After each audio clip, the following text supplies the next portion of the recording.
نسألك بصراحة نعم. يعني أنت ماسترز ديجري ديزاين مهندس، الرتب هذه اللي في الكارير اللي هي يعني احنا لها قيمة كبيرة يعني في حتى في تدريس العائلة، إلى محل صغير تبيع أونلاين تبيع كذا، أنت ما عندكش حشم في كل الأشياء هذه، كل الأشياء هذه ممتازة. أنا جت وقت نقرأ الماجستير نجهز نطلع من المكتبة نمشي نغسل في الصحون، جتني حتى حساسية يعني خدمة بسيطة. في المطعم هذه خدمة في المطعم زمان يعني حلو. مش بتحشم في العمل. أنني بنعطيك تجربة درتها فعليا العام الماضي من أجل أنني نثبت للشباب اللي هم ندرب فيهم أن نعم تستطيع أنك أنت تنتج المال بطريقة جيدة، لكن بس تبي تويك يعني شوية معين حاجاتك في العقلية متاعك وفي تصرفاتك. لما قلت تنتج مال يعني تنتج مال بطريقة أن ما عادش عندك مشكلة التفكير عندي فلوس ما عنديش فلوس والضغط هو يعني. خدت قيمة بسيطة، خدت 250 دينار ل 300 دينار من المواد، اشتريتها من محل يجيب في الستوكس اللي هي الأشياء الزايدة يعني من محلات أخرى ويبيع فيها بسعر بخس، محلين.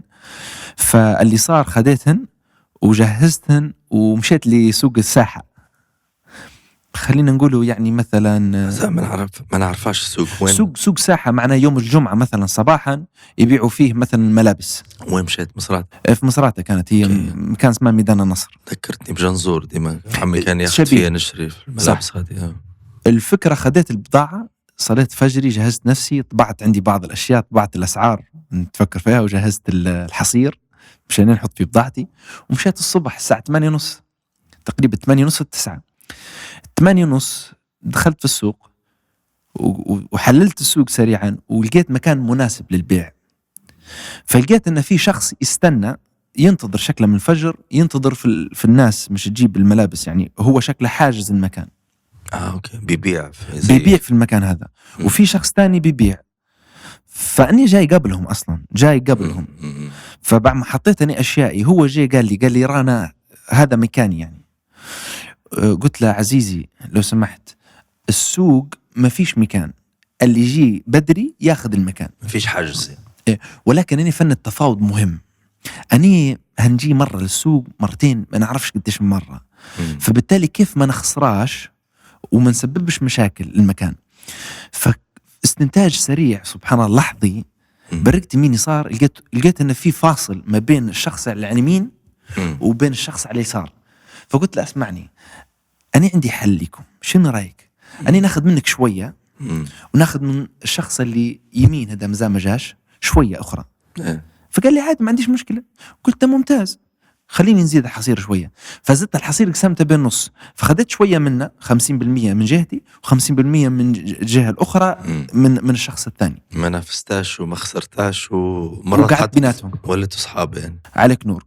وحطيت المنتجات وعرضت المنتجات وبديت أهلا وسهلا تفضلوا هذا المنتج. كنت نبيع في سبيكروات وكنت نبيع في ممكن قاعدة معي يعني نقدر حتى نوريه لك يعني زي التزدان. التزدان هذا كانت من شركة خطوط عالمية فلست، ممكن تعرفها أنت. المهم الفكرة أن التزدان ممتاز، الجودة متاعتها ممتازة وسعرها جيد مقارنة بالسوق الليبي.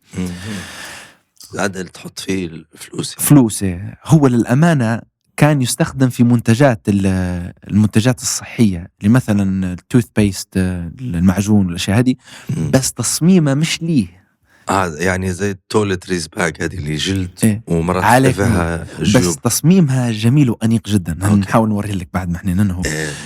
الفكرة إن يعني أنت زي ما هي حاورت الاستخدام تاعها تحط فلوس بدل ما تحط فرشة الأسنان والحاجات هذه. فقعمزت في السوق لمدة ساعتين، من الساعة 9 بديت للساعة 11، بعت بما يعادل 220 عند 240 دينار تقريبا، وتحصلت على ربح ب60 دينار أو 55 دينار تقريبا.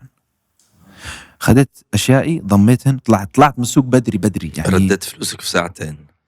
أنا الفكرة أنه هو ما نقولكش ردت فلوسي، بس في منتجات ما زالت موجودة، لكن قيمة الربح اللي درتها كانت تساوي 55 دينار تقريبا.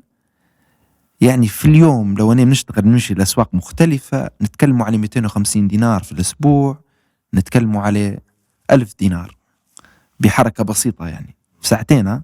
يعني متوقع أننا نتحصل على 100 دينار ربح في اليوم. في ال5 أيام نتكلموا على 2000 دينار في الشهر. لشاب بسيط عمر 15 عام 14 عام 16 عام 17 عام ما عندهاش الالتزامات اللي أنا عندي عمل، عندي أسرة، حتى زوجتي قالت لي ايش بتدير بتعدي للساحة؟ معقول انت قصدي من جدك بتعدي للساحة؟ هو تحدي يعني بالنسبة لك انت؟ هو لي انا تحدي ان انا ما فيش حد يقدر يسالني.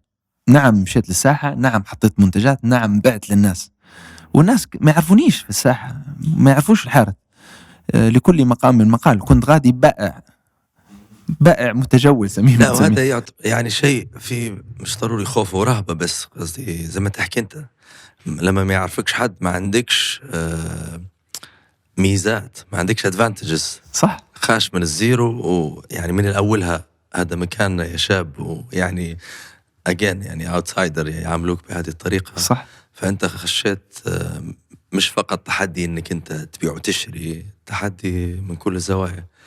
بس اللي عليك في بالي كسؤال من بكري نبي نسأل إنه ليش اخترت سبيكر وتزدان؟ مش المعلومات اللي حصلتها قلت والله هذا حينباع يعني؟ أنا بنقولك فرانكليك يعني المنتجات هذه تعتبر كويسة، في نفس الوقت خديتها يعني عندي خديتها بزيادة، مش من يعني أي منتج نقدر نبيعه، مستعد ناخذ أي منتج ونبيعه. هذه الفكرة. مية ناخذها نبيعها، أي حاجة يعني أنت في الاختياراتك خلقت تحدي، يعني ما تبيش تسهل على روحك. مختلفة جدا الاختيارات. يعني سبيكر الإلكترونات وعندك الشنطة هذه خاصة بأمور أخرى، وقولبت الشنطة لأمر آخر. يعني بيعي طريقة البيع اللي قاعد نبيع فيها كانت يعني فريدة. نستقطب في الناس، نجرب مع الناس ونشوف. يعني الناس تحتاج إلى فن التعامل وفي نفس الوقت فن التفاوض.